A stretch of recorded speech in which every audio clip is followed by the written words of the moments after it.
এই যে ডিম আর আলু ভাজা হয়ে গেছে, এখন আমি ব্রকলিগুলো ভেজে নেব।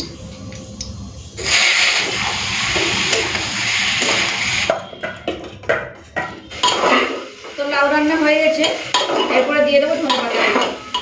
তো বন্ধুরা এতক্ষণে রান্না বান্না শেষ হলো, চলে এলাম ভাত বাড়ার জন্য। তো বন্ধুরা চলে এসেছি রান্না বান্না করার জন্য। আর আজকে ব্রকলি দিয়ে ডিমের কারি বানাবো।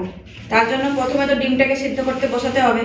চলুন এখান থেকে নিয়ে নিই ডিমটা সিদ্ধ বসিয়ে তারপরে আমি মানে ব্রকলি, উচ্ছে যা যা রান্না করব সেগুলো সমস্ত কিছু কেটে নেব। এখানে 5টা ডিম নিয়ে নিলাম, এটাকে সিদ্ধ করতে বসাবো।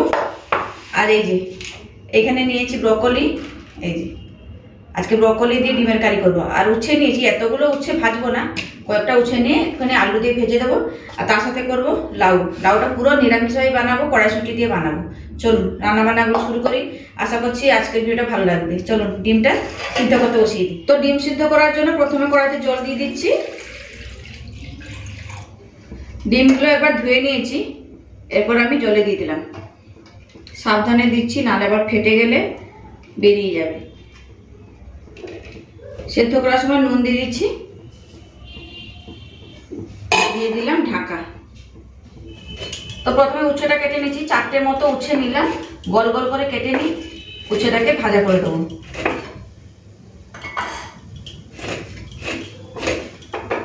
মসুর ডালটা আমি আগের থেকে সিদ্ধ করে রেখে দিয়েছি, তাই ব্রকলি দিয়ে যে ডিমের কারিটা করব একটুখানি মাখা মাখা করব, বেশি ঝোল করব না, গা মাখা মাখা করব, খেতে ভালো লাগবে।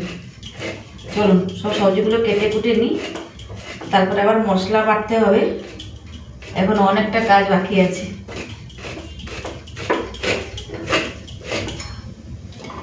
উচ্ছে ভাজাতে আর আলু দিচ্ছি না, যেহেতু আলু আর ব্রকলি দিয়ে ডিমের কারিটা করব, তো বেশি আলু খাওয়া ভালো না, তাই আলুটা কম দেব। চলুন ব্রকলিটা কেটে নিই।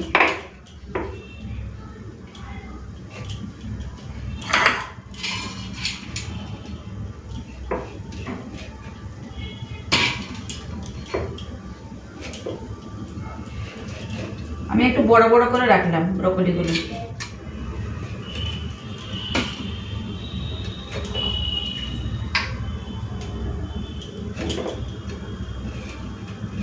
ব্রকলি আলু দিয়ে ভাজা করলেও খেতে ভালো লাগে। আমি সেদিনকে রুটির সাথে একটুখানি ব্রকলি আর আলু ভেজেছিলাম, দারুণ লাগছিল খেতে। কিন্তু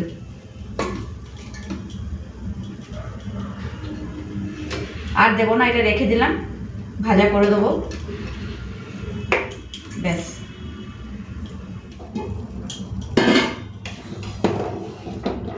এদিকে ডিমগুলো সেদ্ধ হয়ে গেছে, এখন গ্যাসের ফ্লেমটাকে বন্ধ করে দিই। তো আলু কেটে নিয়েছি, এখানে পেঁয়াজ, রসুন, আদা সব কিছু কাটাকুটি হয়ে গেছে। চলুন এরপরে রান্নাবান্নার দিকে যাই। অনেকটা তো লেট হলো, সবজি কাটতেই যত সব সময় যায় বলুন। চলুন আর দেবো না রসুন। আর আজকে ডিমের কারিটা একটু নতুনত্বভাবে বানাবো, দেখি চেষ্টা করে ঠিকভাবে রান্না করতে পারি কিনা। চলুন সব কিছু তো কাটাকুটি হয়ে গেছে, এরপরে খালি ধোয়াধুয়ি করে নেবো, তাহলে হয়ে যাবে। এই যে মশলাগুলো কেটে নিয়েছি, প্রথমে শুকনো খোলা একটুখানি ভেজে নেবো, তারপরে মশলাটাকে বাটবো। একটু নতুনত্বভাবে করার চেষ্টা করছি, দেখি কতদূর কি করতে পারি। এখানে দিয়েছি রসুন, পেঁয়াজ, আদা, কাঁচা লঙ্কা, শুকনো লঙ্কা, দিয়ে দিচ্ছি গোটা জিরে।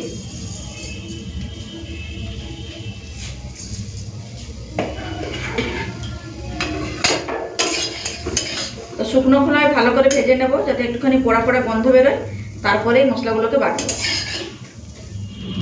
তো এদিকে মশলাটা ভাজতে বসিয়ে দিয়ে এখন চলে এলাম ডিম ছাড়ানোর জন্য। ডিমটা ঠান্ডা হয়ে গেছে, ডিমের খোসাটা ছাড়িয়ে রেখে দিই। আর আজকে রান্না করবো পোড়া মশলা দিয়ে ব্রকলি আর ডিমের কারি, দেখি কেমন হয় খেতে। মশলাটা বেশ পুড়ে পুড়েও গেছে, দেখাচ্ছি আপনাদের।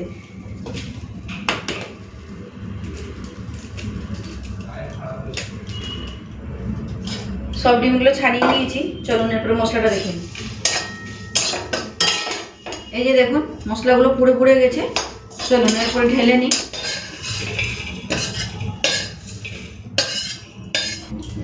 এদিকে প্রেসার কুকারটা গরম করতে বসিয়ে দিলাম, প্রেসার কুকারে লাউ ঘন্ট করবো, আর এদিকে করবো ডিমের কারি। কড়াইটা গরম হয়ে গেছে, দিয়ে দিচ্ছি সরষের তেল।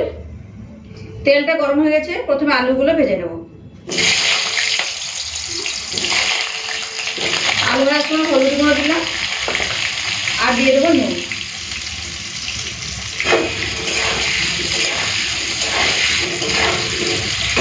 এদিকে তেল গরম করতে বসিয়ে দিয়েছি লাউ ঘন্ট করার জন্য। চলুন, তেলটা গরম হয়ে গেছে, এদিকে আলু ভাজাটা হতে থাকুক আর এদিকে আমি লাউ ঘন্টটা বসিয়ে দিই। পুরো সাদা সিম্পলভাবে বানাবো।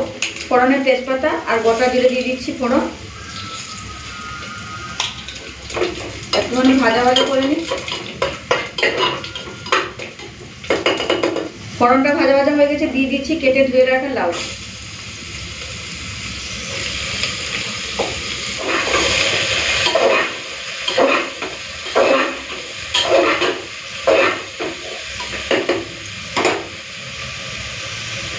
লাউতে দিয়ে দিচ্ছি হলুদের গুঁড়ো,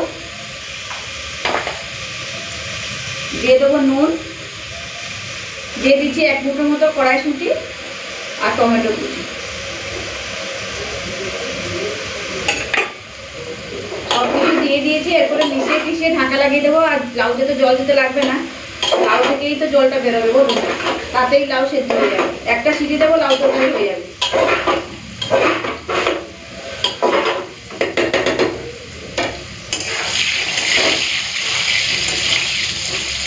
লাউতে দিয়ে দিচ্ছি পরিমাণ মতো চিনি, 2টো কাঁচা লঙ্কা নিয়েছি, ভেঙে দিয়ে দিই। তো লাউতে তো সব কিছু দিয়ে দিয়েছি, এরপরে ঢাকা লাগিয়ে দেবো।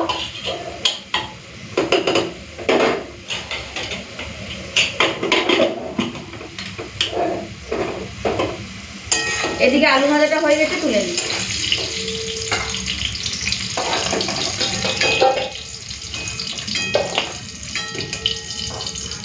এখন আমি ডিমগুলো ভেজে নেব।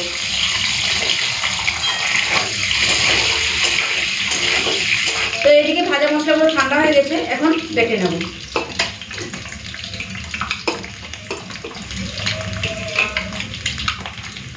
কয়েকটা টুকরো টমেটো দিয়ে দিচ্ছি, একসাথে বেটে নিই। তো এখন দিয়ে দিচ্ছি হলুদের গুঁড়ো, সব গুঁড়ো মশলাগুলো দিয়ে দিই, সব একসাথে বেটে নেব, তাহলে তাড়াতাড়ি রান্না হয়ে যাবে। লঙ্কার গুঁড়ো, ধনের গুঁড়ো, আর জিরের গুঁড়োটা দিলাম না, যেহেতু জিরেটা ভেজে দিয়েছিলাম তাই। কাশ্মীরি লাল লঙ্কার গুঁড়ো, এরপর সব কিছু দিয়ে একসাথে বেটে নিই।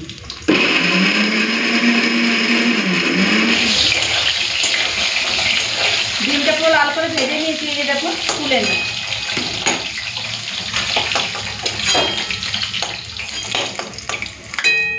এই যে ডিম আর আলু ভাজা হয়ে গেছে, এখন আমি ব্রকলিগুলো ভেজে নেব।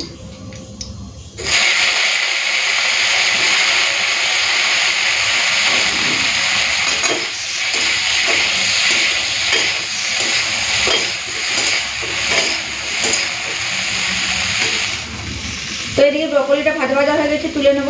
আর এদিকে লাউ তরকারিটা হয়ে গেছে, নামিয়ে আমি ভাতে জলটা বসিয়ে দিয়েছি। চলো, ব্রকলি ভাজাটা হয়ে গেছে, দেখুন খুব সুন্দর ভাজা ভাজা হয়ে গেছে, তুলে দেব।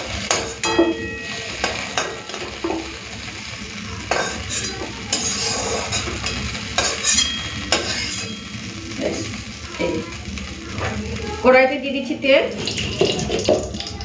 তেলটা গরম হতে বসিয়ে দিলাম। আর এই যে দেখুন মশলাটা খুব সুন্দর বাটা হয়ে গেছে, দাঁড়ান, এই যে দেখুন দারুণ গন্ধ বেরিয়েছে, পুরো পোড়া পোড়া স্মেল দিচ্ছে, জানেন। চলুন, তেলটা গরম হলেই তারপরে মশলাটা কষে নেবো ভালো করে। আর মশলাতে কিছু দিতে লাগবে না, শুধু নুন ছাড়া কিছু দিতে লাগবে না, আর চিনিটা দেবো।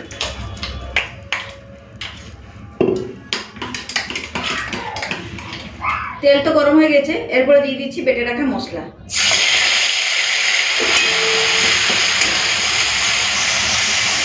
মশলাটাকে ভালো করে কষে নেব। মশলা কষার সময় দিয়ে দিচ্ছি নুন, নাহলে বললো ছিটকাচ্ছে। এরপরে দিয়ে দিচ্ছি চিনি। হাতে সময় নিয়ে এরপরে মশলাটাকে ভালো করে কষে নেব, আর ঢাকা দিয়ে দিয়েই মশলাটাকে কষে নেব।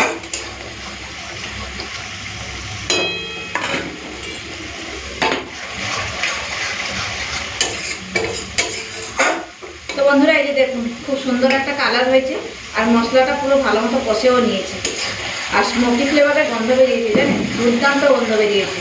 এরপরে চলুন ভেজে রাখা ডিম আর আলুটা দিয়ে দিই। ভেজে রাখা ডিম আর আলুটা দিয়ে দিই। ডিম আর আলুটা একটুখানি কষে নিই, তারপরে ব্রকলিটা দেবো।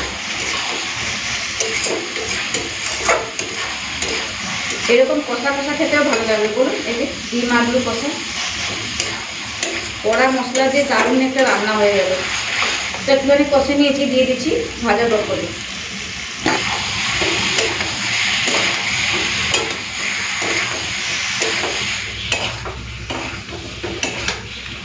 খুব ভালো মতো কষে নিয়েছি ডিম, ব্রকলি আর আলু।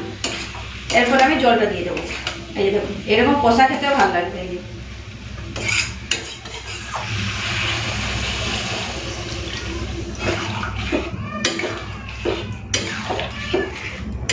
তো জল দিয়ে ভালো করে মিশিয়ে নিয়েছি। এরপর ঢাকা দিয়েছি, আর জল দেবো না, গা মাখা মাখা হবে, ভালো লাগবে খেতে।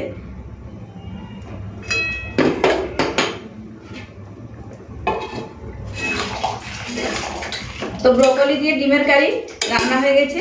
এরপরে আমি দিয়ে দেবো গরম মশলা গুঁড়ো। এখানে একটুখানি গুঁড়িয়ে নিয়েছি, এলাচ, দারচিনি আর লবঙ্গ দিয়ে দিলাম। মিশিয়ে নিই, রান্না হয়ে গেছে, ঢেলে ফেলবো। কত সহজেই বানিয়ে ফেললাম দেখুন, ব্রকলি দিয়ে ডিমের কারি। খুব ভালো হয়েছে, আর ব্রকলিগুলোও সেদ্ধ হয়ে গেছে ভালো মতো। তো বন্ধুরা, ব্রকলি দিয়ে তো ডিমের কারি রান্না হয়ে গেছে। জাস্ট ফাটাফাটি একটা কালার এসছে, দুর্দান্ত একটা গন্ধও বেরিয়েছে। আর এইদিকে লোহার কড়াইটা বসিয়েছি উচ্ছে ভাজার জন্য। চলুন এটাকে ঢেলে নিই, তারপর উচ্ছেটা ভেজে নেব। এই যে দেখুন, ফাটাফাটি কালার এসছে।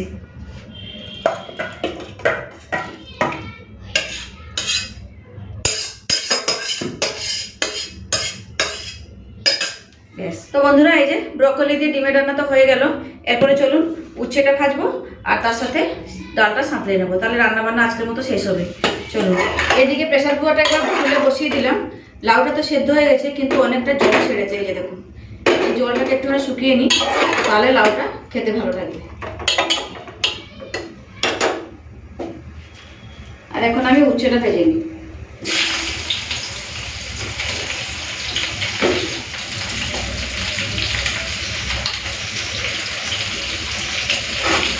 নুন আর হলুদ গুঁড়া দিয়ে দিলাম। এরপরে উচ্ছেটাকে লাল করে ভেজে নেব। তো লাউ রান্না হয়ে গেছে।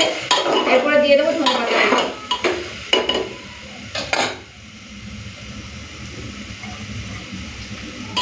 মিশিয়ে নিই, তারপর নামিয়ে নেব। তো এই যে লাউ রান্নাটা হয়ে গেছে, বাটিতে ফেলে দিই।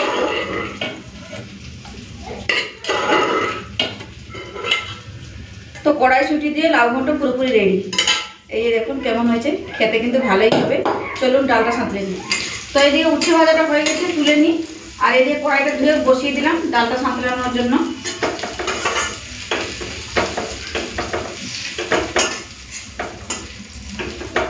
তো তেলটা দিয়ে গরম হয়ে গেছে, পেঁয়াজ আর কাঁচা লঙ্কা কুচিটা দিয়ে দিচ্ছি। দিয়ে দিচ্ছি 5 ফোড়ন।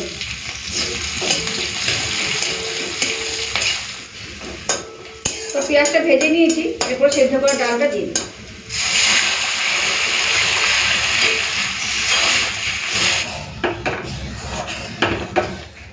তো মসুর ডালটা হয়ে গেছে, ঢেলে নিই।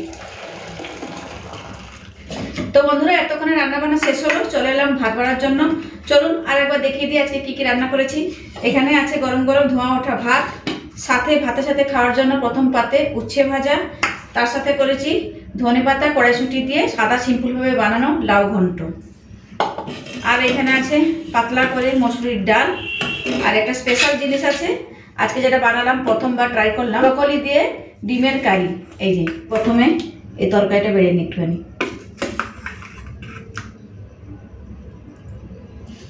ব্রকলিগুলো দেখুন পুরো গোটা গোটাই আছে, একদম ভেঙে যায়নি। গ্রেভিটাও খুব সুন্দর হয়েছে। এই যে, তো ডিমের কারিটা আগে বেড়ে রাখলাম, এরপরে বেড়ে নিচ্ছি গরম গরম ধোঁয়া ওঠা ভাত।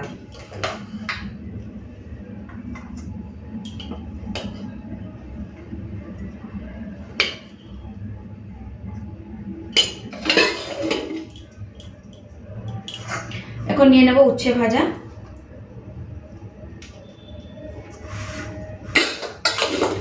নিয়ে নেব লাউ ঘন্ট। বড়ি দিলে ভালো হতো, বড়িটা দিতেই ভুলে গেলাম। এই যে, আর এখানে ব্রকলি দিয়ে ডিমের কারি বা কষা, যাই বলুন না কেন, নিয়ে নিলাম। নিয়ে নেবো গরম গরম পাতলা করে মসুরির ডাল।